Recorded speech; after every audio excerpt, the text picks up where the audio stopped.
siostra. O tutaj. Dobrze. No i teraz otwieramy zawodni prezent, co my tutaj dostałyśmy. Okej, wiedziałam, że ubiera, tylko będą ten, cały czas po prostu ubiera te rzeczy. Ona nie ubiera tej liście. Aha, tą koszulkę. Nie wiedziałam właśnie, o jaką mi chodzi. I jeszcze, no. Jakby miałam kogoś pozdrowić, to serdecznie pozdrawiam, bo ten... Dziękuję też za sukienkę i... Tutaj za to, wiesz.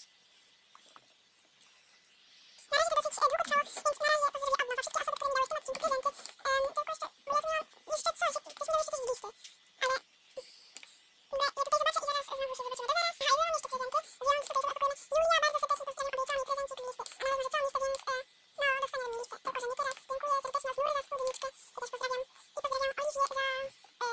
ten, bluzeczkę. Teraz Sanderku, a ona mi dała też włosy z listy. Ja też jej dałam Aninkę, one były do kompletu, które może zaraz ubiorę. Pozdrawiam. Lunita, wykrzyknik i Cindy, raz, dwa, trzy, 9, 8, 8. No, właśnie mi dała rzecz, dała mi czapkę. No, jeszcze nowy prezent nie mam, więc pozdrawiam serdecznie te osoby. No i jak na razie wyglądam, więc tak. No i tutaj ja jestem ja. No i jak widzicie, to ja jestem celebrytą. Dopiero teraz jak się zalogowałam, to zauważyłam. Zaraz jak widzicie go dokładnie, to ja wam teraz pokażę, abyście zobaczyli. O, tutaj to jest celebryta. Teraz trochę ten, ale no. No i jest to celebrytą i jest się celebrytą, jak się ma 100 przyjaciół, VIP lub więcej. I teraz się przebijemy, więc zaraz do was wracam. Jak na razie to tak wyglądamy.